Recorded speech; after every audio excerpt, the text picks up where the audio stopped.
새벽 공기를 가르는 날카로운 소리가 들렸다. 노량진 수산시장 깊숙한 곳. 모든 상인들이 자리를 잡기도 전에 문을 연 작은 횟집에서 나는 소리였다. 60대 중반의 마른 여인 한 명이 2미터가 넘는 참다랑어를 해체하고 있었다. 백발이 섞인 머리를 단정하게 뒤로 묶고 검정 앞치마를 두른 오정이는 양손에 2개의 칼을 번갈아 들며 거대한 참치를 마치 두부 자르듯 다루고 있었다. 그녀의 얼굴에는 어떤 감정도 없었다. 오직 칼과 참치만이 있을 뿐이었다. 시장 초입에서는 어느새 관광객들이 모여 이 장인의 손길을 스마트폰에 담았다. 하지만 아무도 몰랐다. 그 작고 마른 손이 한때 서울 지하 세계에서 사해라 불리던 자들의 수장이었음을. 그리고 오늘 운명처럼 그녀의 과거는 12년 만에 그녀를 다시 찾아올 예정이었다. 노량진 수산시장은 서울 한복판의 바다였다. 삼면이 바다로 둘러싸인 한국에서 가장 큰 내륙 수산시장으로 매일 전국 각지에서 끌어올린 싱싱한 해산물이 모이는 곳이었다. 새벽 2시면 시작되는 경매를 통해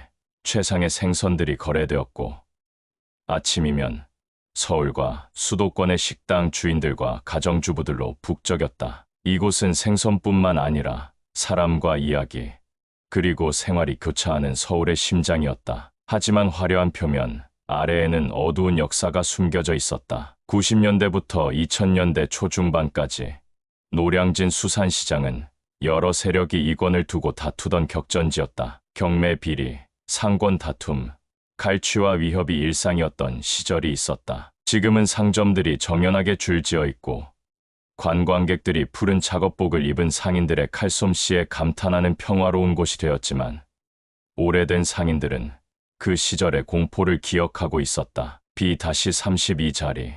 저 가게는 건들지 마. 알았지? 이런 소문이 최근 시장의 새내기들 사이에서 조용히 퍼지고 있었다. 시장 건물 안쪽 구석.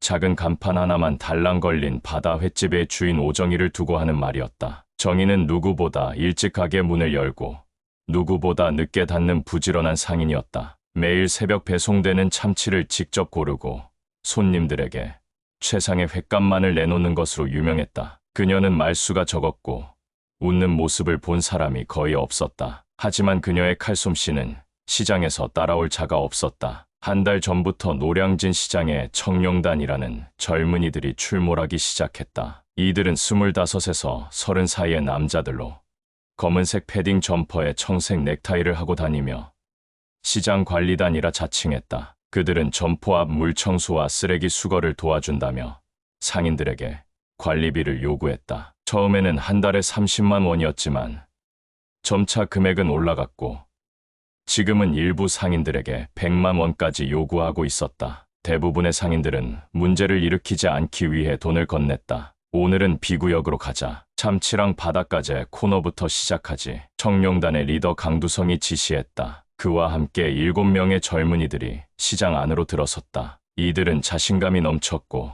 상인들은 그들이 지나갈 때마다 시선을 피했다. 저기 B-32는 어때요? 형. 청룡단의 막내 민철이 물었다. 아직 안 가봤어. 거기 할머니 혼자 하는 집이지? 네. 항상 참치만 다루는 곳이요. 근데 뭐. 민철은 주변을 둘러보더니 목소리를 낮췄다. 시장에서 오래 일한 분들이 그 가게는 건드리지 말라고 하더라고요. 뭔가 특별한 곳이라나? 특별. 뭐가? 그냥 할머니 혼자 하는 가게가 어떻게 특별해? 두성은 비웃었다. 오히려 더 쉽게 관리비를 받을 수 있겠네. 가보자. 그들은 B-32 자리를 향해 걸어갔다. 작은 간판에는 바다 횟집이라고만 적혀 있었다. 가게 안으로 들어서자 깨끗한 공기와 미묘하게 달콤한 바다 향이 느껴졌다. 정의는 대형 참다랑어의 뱃살 부분을 정교하게 해체하고 있었다. 그녀의 손놀림은 마치 물 흐르듯 자연스러웠고 칼은 그녀 손의 연장선처럼 움직였다. 두성과 그의 일행이 들어왔지만 정의는 고개도 들지 않았다. 그저 칼로 참치의 지방을 발라내는 데 집중했다. 안녕하세요, 할머니. 장사 잘 되시나 봐요. 정의는 대답하지 않았다. 그녀의 칼날만이 일정한 리듬으로 움직였다. 푸슈, 푸슈. 참치 살이 정교하게 발라져 나왔다. 두성은 이 무시의 뺨이 화끈거리는 것을 느꼈다. 그는 정의의 작업대 앞으로 바짝 다가갔다. 저희는 노량진 수산시장 관리단입니다. 시장의 청결과 안전을 위해 일하고 있어요. 매주 정기적으로 점포 앞 물청소와 쓰레기 수거를 도와드리고 있죠. 월 관리비는 80만 원입니다. 정희는 여전히 아무 말도 하지 않았다. 마치 두성이 존재하지 않는 것처럼 그녀의 손에 들린 칼만이 참치와 교감하고 있었다. 두성의 인내심이 바닥나기 시작했다. 그는 손을 뻗어 작업대 위에 놓인 참치 뱃살 한 조각을 집어들었다. 와, 기름기가 정말 좋네요. 이런 고급 참치는 얼마에 파시나요? 정희의 칼이 멈췄다. 마치 시간이 멈춘 것 같았다. 그녀는 천천히 고개를 들어 두성을 바라봤다. 그녀의 눈은 검은 바다처럼 깊고 어두웠다. 어떤 감정도 읽을 수 없었지만 그 깊은 눈동자 속에서 무언가가 꿈틀거리는 것 같았다. 내려놔. 단 두 마디였지만 그 말에 두성의 손이 떨렸다. 그의 등줄기로 한기가 느껴졌다. 뭐라고요? 내 물건 손대지 마. 정희의 목소리는 작았지만 단단했다. 그것은 회유도 협박도 아닌 단순한 명령이었다. 두성은 웃으려 했지만 입꼬리가 이상하게 뒤틀렸다. 그는 자신의 동요를 감추기 위해 더 큰 소리로 말했다. 할머니, 우리가 누군지 알아요? 이 시장에서 장사하려면 규칙을 따라야 합니다. 우리 없이는 여기서 하루도 편하게 장사 못해요. 정희는 천천히 일어섰다. 그녀의 키는 작았지만 갑자기 공간 전체가 그녀의 존재감으로 가득 찬 것 같았다. 내 가게, 내 규칙. 그녀의 말투에는 오랜 세월의 무게가 담겨 있었다. 두성은 그 말에 잠시 주춤했지만 자신의 체면을 지키기 위해 더 앞으로 나섰다. 할머니, 이렇게 하시면 곤란합니다. 우리 청룡단은 시장 전체를 관리하고 있어요. 다른 상인들도 다 협조하는데 왜 할머니만 거부하시는 거예요? 정희는 천천히 작업대 아래쪽으로 손을 뻗었다. 그녀가 꺼낸 것은 일본식 긴 식칼, 다로마킬이었다. 50cm가 넘는 길이의 날카로운 칼이었다. 그녀는 그 칼을 자연스럽게 손에 쥐고 참치를 향해 눈길을 돌렸다. 이건 참치용이고. 그녀는 다시 작업대 아래에서 또 다른 것을 꺼냈다. 그것은 1m가 넘는 마구로 참치 해체용 특수 칼이었다. 이건 옛날 일에 썼던 거야. 그 말에 두성의 동료들이 움찔했다. 청룡단의 이런 이상훈이 두성의 팔을 잡았다. 형, 그냥 나갑시다. 뭔가 이상해요. 하지만 두성은 자존심이 상한 상태였다. 그는 이 노파에게 굴복하고 싶지 않았다. 겁주려는 거예요. 그런 칼은 생선이나 자르는 데 쓰는 거지. 다른 용도는 없잖아요. 정희는 묵묵히 칼날을 응시했다. 칼날에 반사된 형광등 불빛이 그녀의 눈동자에서 번쩍였다. 그 순간 두성의 손에 들려있던 참치 한 점이 바닥으로 떨어졌다. 그는 자신의 손이 왜 떨리는지 이해할 수 없었다. 뭐야? 마지막 경고야. 나가. 정희의 목소리는 여전히 차분했지만 그 안에 담긴 의지는 더욱 강해졌다. 두성과 그의 동료들은 비로소 상황의 심각성을 느꼈다. 그들의 등줄기로 한기가 내려갔다. 그 순간 가게 문이 열리며 5명의 중년 남성이 들어왔다. 모두 시장 상인처럼 보였지만 그들의 눈빛과 걸음걸이에서는 범상치 않은 기운이 느껴졌다. 정희 누님, 무슨 일 있으십니까? 선두에 선 사내가 정중히 물었다. 그의 목소리에는 깊은 존경심이 묻어났다. 두성과 그의 동료들은 이 갑작스러운 상황에 당황했다. 정희는 고개를 살짝 저었다. 아무 일도 아니야. 철수야. 이 사람들 이제 가려던 참이었어. 철수라 불린 남자는 두성 일행을 향해 시선을 돌렸다. 그의 눈빛은 친절했지만 그 안에 담긴 메시지는 명확했다. 실례지만 누구신지요? 저희는 시장관리단. 두성이 더듬거리며 말했다. 아, 관리단이요. 재밌네요. 제가 15년째 이 시장 상인회 부회장을 맡고 있는데 그런 단체는 들어본 적이 없는데요. 두성의 얼굴이 하얗게 변했다. 저희는 그냥 시장 환경 개선을 위해 자발적으로요. 정말 훌륭하네요. 자원봉사 정신이 투철하시군요. 철수의 말에는 독이 묻어 있었다. 그는 두성에게 한 걸음 다가섰다. 그의 체구는 크지 않았지만 존재감은 압도적이었다. 근데 특히 이 가게는 관리가 필요 없을 겁니다. 정희 누님은 자신의 일을 알아서 잘하시니까요. 철수는 정희를 향해 깊이 고개를 숙였다. 누님, 이런 불청객들 때문에 불편하셨다면 죄송합니다. 정희는 고개를 끄덕이고 다시 참치 손질로 돌아갔다. 마치 아무 일도 없었다는 듯이. 철수가 두성에게 고개를 돌렸다. 잠시 밖에서 이야기 좀 할까요? 이 말은 제안이 아닌 명령이었다. 두성과 그의 동료들은 공포에 질려 고개를 끄덕이며 가게를 나섰다. 밖으로 나오자 이미 여러 상인들이 모여 있었다. 그들의 눈에는 분노와 기대감이 교차하고 있었다. 무릎 좀 꿇어주시겠어요? 철수가 부드럽게 말했다. 그 요청이 부드러웠기에 오히려 더 위협적으로 느껴졌다.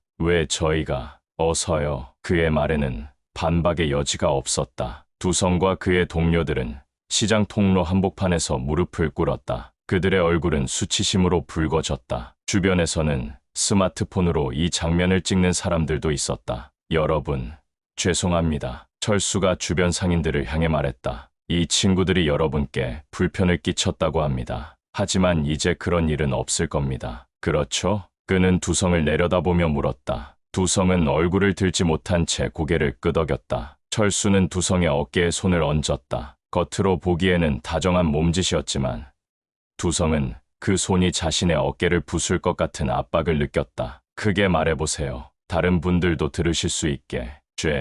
죄송합니다. 다시는 이런 일이 없을 겁니다. 두성의 목소리가 떨렸다. 시장 한쪽에서 머리가 하얀 노인이 앞으로 나섰다. 그는 30년 이상 노량진에서 장사해 온 산증인이었다. 젊은이들, 알아두게. 저 오정희 씨는 이 시장의 보호자야. 12년 전 사해파가 이 시장을 장악하려 했을 때 홀로 그들과 맞섰던 분이지. 그 후로 이 시장은 평화를 찾았어. 그 말에 두성의 얼굴이 창백해졌다. 그는 이제야 사해파라는 이름의 의미를 깨달았다.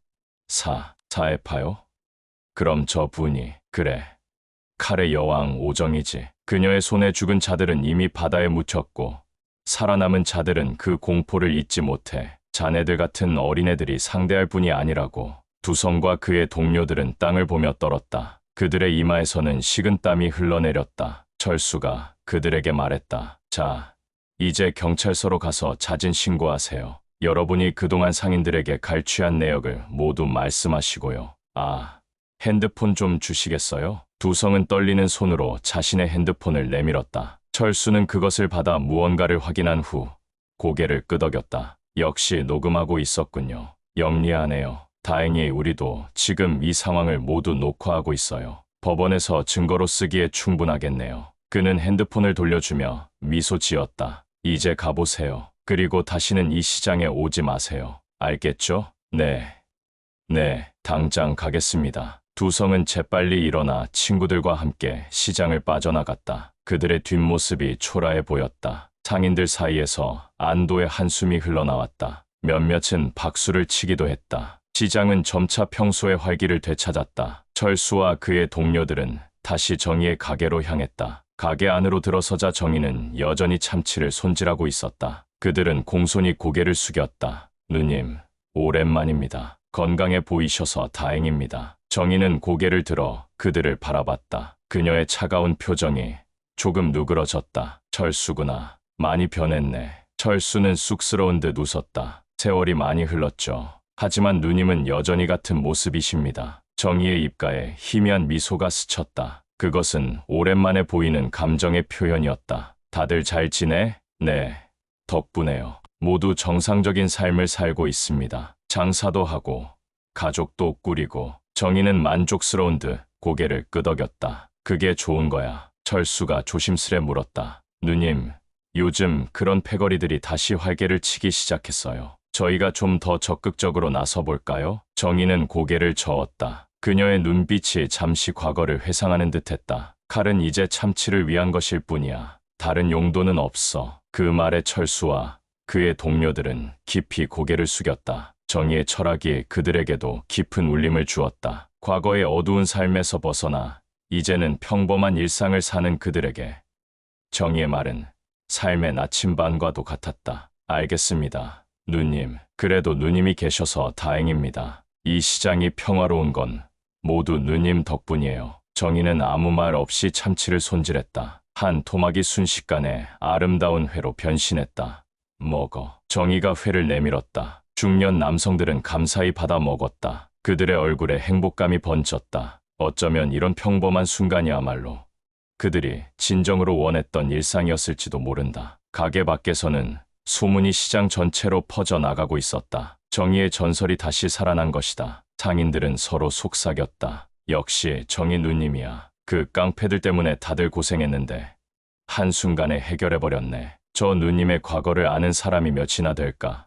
얼마나 대단한 분이셨는지. 한 노인이 깊은 한숨을 내쉬었다. 사해파가 최전성기였을 때 칼의 여왕 오정이라 하면 온 서울이 떨었다니까. 그런데 어느 날 갑자기 모든 것을 내려놓고 오직 참치만 손질하겠다고 했지. 왜 그런 결정을 했는지는 아무도 몰라. 며칠 후 정희는 평소처럼 새벽 3시에 가게 문을 열었다. 그녀는 항상 그랬듯이 앞치마를 두르고 칼을 갈기 시작했다. 그날의 첫 손님을 맞이할 준비를 하는 것이다. 그러나 오늘은 평소와 달리 그녀의 가슴 한 구석이 묘하게 불안했다. 무언가가 그녀를 찾아올 것 같은 예감이 들었다. 오전 10시쯤 그녀의 예감은 현실이 되었다. 가게 문이 열리고 한 노인이 들어왔다. 70대 후반으로 보이는 그는 깔끔한 정장 차림이었다. 그의 머리는 완전히 하얗게 변해 있었고 얼굴에는 깊은 주름이 패여 있었다. 하지만 그의 눈빛만은 젊은 시절과 다름없이 날카로웠다. 정희는 칼을 내려놓았다. 그녀의 손이 미세하게 떨렸다.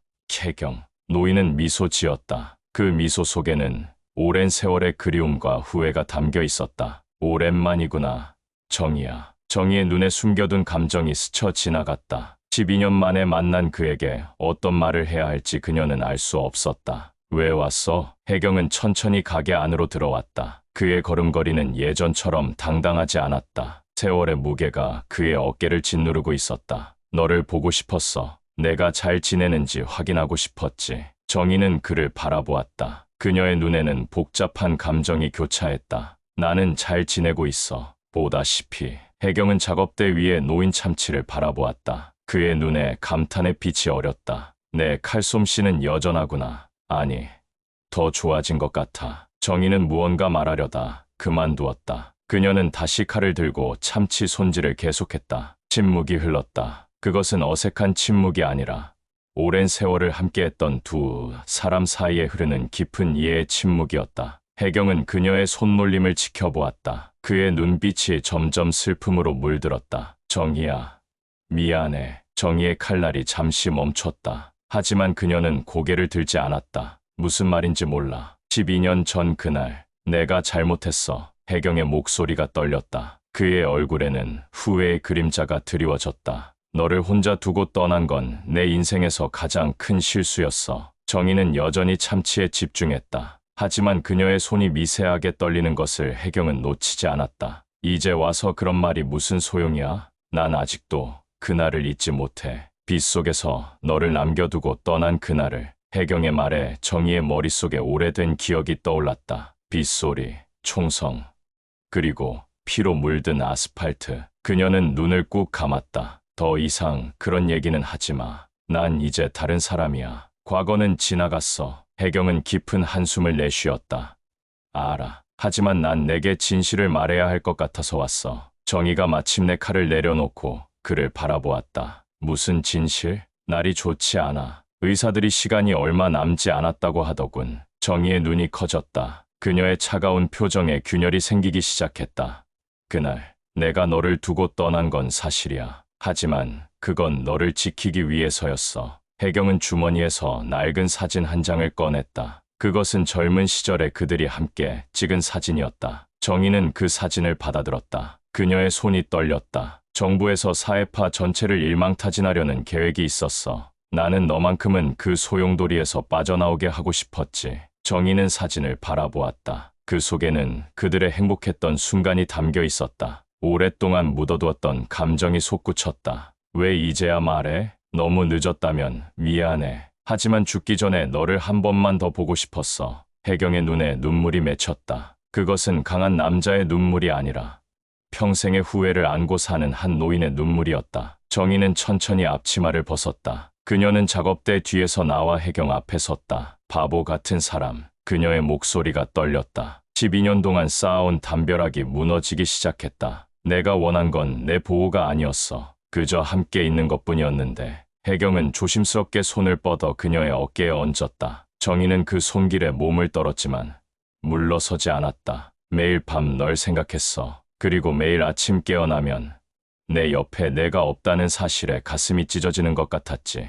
혜경의 말에 정희의 눈에서 눈물이 흘러내렸다. 12년 동안 그녀는 단 한 번도 울지 않았다. 하지만 지금 그녀의 차가운 마음에 얼음이 녹아내리고 있었다. 너무 오래 기다리게 했구나. 혜경이 속삭였다. 그는 그녀를 부드럽게 끌어안았다. 정희는 처음에는 몸을 굳혔지만 천천히 그의 품에 기대었다. 두 사람의 몸이 떨렸다. 그것은 오랜 기다림의 끝이자 새로운 시작의 떨림이었다. 밖에 날씨가 좋아. 혜경이 말했다. 함께 걸을까? 정희는 고개를 끄덕였다. 그녀는 작업대로 돌아가 칼들을 정리했다. 그녀가 사용하던 큰 마구로를 천천히 손으로 쓰다듬었다. 이제 이건 정말 필요 없겠네. 그녀는 마구로를 작업대 아래 깊숙이 넣어두었다. 그것은 단순한 물건 정리가 아니라 과거와의 작별 인사였다. 정희는 간단히 가게를 정리하고 앞치마를 벗었다. 그녀는 혜경에게 고개를 끄덕였다.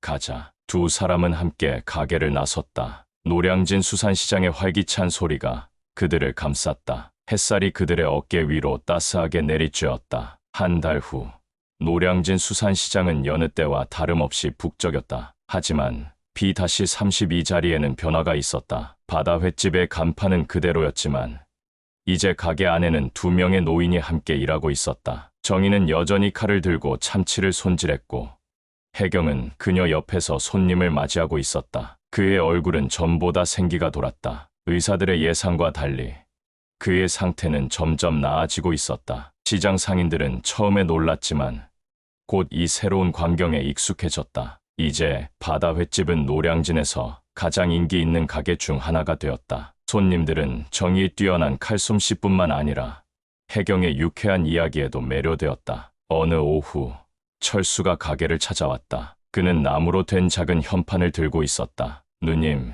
이거 좀 봐주세요. 현판에는 정교한 글씨로 새겨져 있었다. 칼은 이제 음식을 위한 도구일 뿐이다. 오정희. 정희는 현판을 보며 놀란 표정을 지었다. 이게 뭐야? 시장 입구에 걸려고 만든 겁니다. 누님의 말씀이 너무 와닿아서 모든 사람들이 볼 수 있게 하고 싶었어요. 정희는 혜경을 바라보았다. 혜경은 미소 지으며 고개를 끄덕였다. 당신 말은 많은 사람들에게 영감을 줬어. 정희야. 정희의 눈에 감동의 빛이 어렸다. 오랜 세월 동안 자신이 내린 결론이 다른 이들에게도 의미 있게 다가온다는 사실이 그녀를 기쁘게 했다. 좋아. 걸어도 돼. 철수는 기쁜 표정으로 고개를 숙이고 현판을 들고 나갔다. 혜경은 정희의 손을 잡았다. 내가 이룬 일이야. 정희야. 넌 단순히 과거를 벗어난 게 아니라 이 모든 사람들에게 새로운 길을 보여줬어. 정희는 미소 지었다. 그녀의 미소는 더 이상 희미하지 않았다. 그것은 밝고 따뜻한 진정한 행복의 미소였다. 우리 함께 이룬 거야. 그날 오후 시장 입구에는 새 현판이 걸렸다. 지나가는 사람들이 멈춰서서 그 글귀를 읽었다. 많은 이들이 사진을 찍었다. 정의의 철학이 담긴 문장은 노량진을 넘어 서울 전체로 퍼져나갔다. 해가 질 무렵 정의와 혜경은 한강변을 걷고 있었다. 그들의 발걸음은 느렸지만 확신에 차 있었다. 강물에 비친 석양이 그들의 얼굴을 붉게 물들였다. 후회 없어? 혜경이 물었다. 정의는 고개를 저었다. 없어. 지금이 가장 행복해. 그녀는 혜경의 손을 꼭 잡았다. 그들의 손에는 수십 년의 세월이 새겨져 있었다. 그 주름진 손이 말해주는 삶의 이야기는 어떤 말보다도 깊고 진실했다. 내일은 뭘 할까? 혜경이 물었다. 정희는 강물을 바라보며 대답했다. 그저 평범하게 살자. 그게 가장 큰 행복이야. 두 사람은 천천히 걸어갔다. 그들의 뒷모습이 석양 속으로 녹아들었다. 노량진 수산시장의 전설. 칼의 여왕 오정희는 이제 단순히 참치를 손질하는 한 노인이었다. 하지만 그녀의 삶은 그 어느 때보다 충만했다. 그녀의 칼은 이제 오직 음식을 위한 도구였다. 그리고 그녀의 마음은 오직 사랑과 평화를 위한 것이었다. 그것이 그녀가 찾은 진정한 행복이었다.